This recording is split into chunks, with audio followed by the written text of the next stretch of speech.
we get a mystery tale about plant life in the sea coming to the shore and changing into human form, and if they don't return in time, they become trapped in a human form. We then follow a young girl as she goes on a drunken so this young girl, we see her in a pub, highly intoxicated and clearly wanting to paint the town red. She eventually gets thrown out. We then see her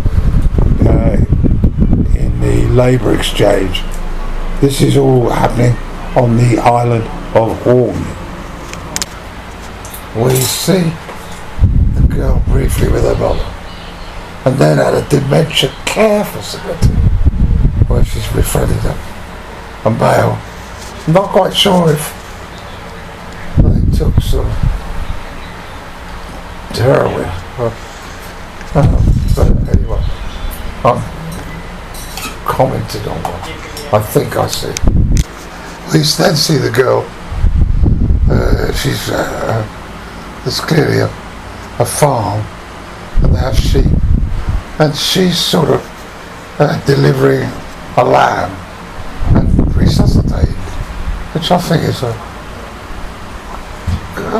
significant one. One stillbirth is dispatched into a sort of crate, which is obviously being used as a sort of mortuary. We continue to see the girl's weakness for reaching for alcohol and smoking.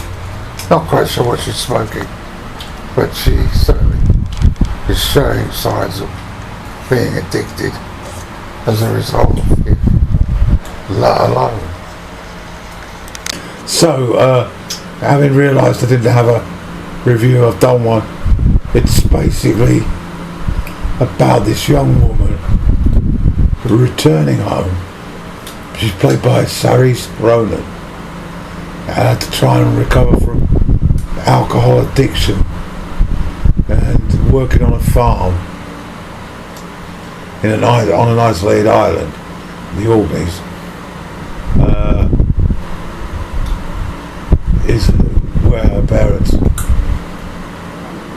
run a farm, and so that's what it's about.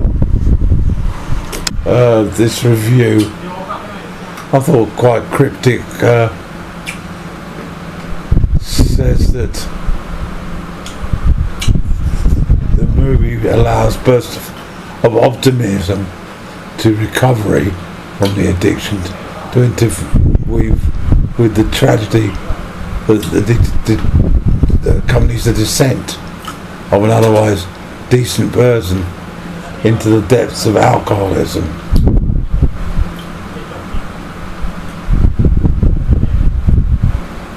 Yeah, that's the beauty of the wild setting, which much of the story transpires, combines with a stunning performance, some saorise Ronan, and make this one of the year's not to be missed dramas.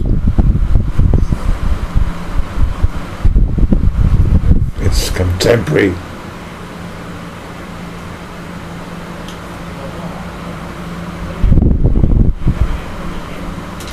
Her parents are religious.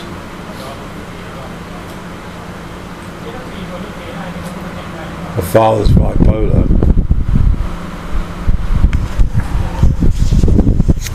And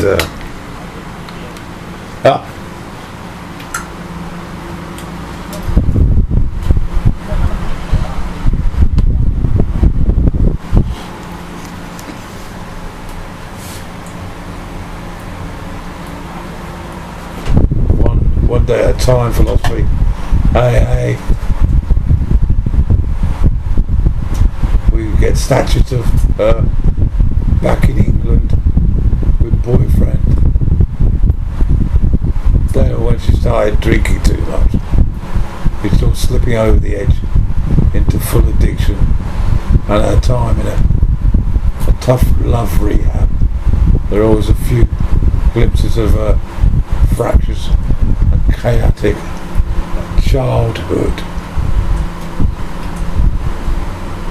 Alright, that's we then get a glimpse of a group work AA style meet of feelings, sharing meet. And I was thinking that this result as humans go through life is probably becoming more likely. We will see it more often, and this feeling of isolation and turning to alcohol or drugs is easier than abstinence. Saorise ronan comes to her own when we see a telephone call to an answer phone of our boyfriends, and we see the anguish and suffering and pain in her face. At times the timeline is a bit difficult to follow, but it appears after a period of rehab. Ronan, as her name, is relocated to a smaller island, Papua, which is not the island where her parents live. It's a fairly tough climatic weather. She is assigned to take care of a dwelling and I guess the land, farming at Papua. Ronan chooses to listen to dark funk style music, which is a sort of one step up from New Order, with her headphones on, but appears to be moving forward, albeit slowly, in her fight against the booze. 1999, in Performance and Cocktails, it was the sophomore effort by the Welsh band Stereophonics, and I was in Thailand at the time when I bought the cassette and gleefully took it home. I did have the first album, but I hadn't really given it a decent spin. But once I put this cassette in, up in my bedroom, I completely papered the walls as I exploded into the music. It really was an instant smash and very, very appealing. Roll Up and Shine, and the title track became a hit single in the UK. The track The Bartender and The Thief, and this really did rock. And as I say, March of the year released, and it outsold Blur's 13.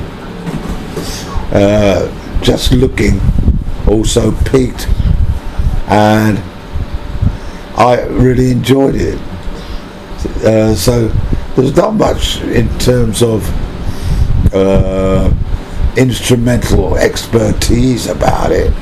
It just really explodes into your psyche, and you can't help but start to move.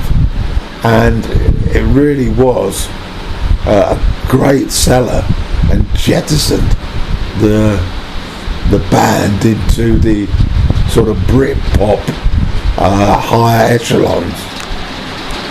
As the outrun moves into its second half and the impact of the surroundings on the Orkney take effect, we see Rona's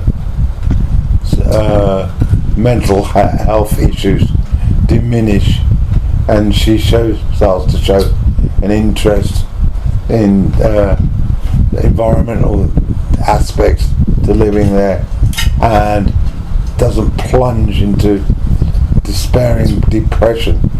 However, from a visual point of view, it becomes, as a spectacle, rather bland once one's taken into account how off the beaten track the Orkneys are, and it sort of becomes almost boring.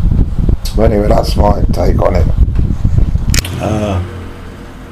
Mickey 17. I actually stopped watching it. Really, I just couldn't get into it, and so I watched about half of it.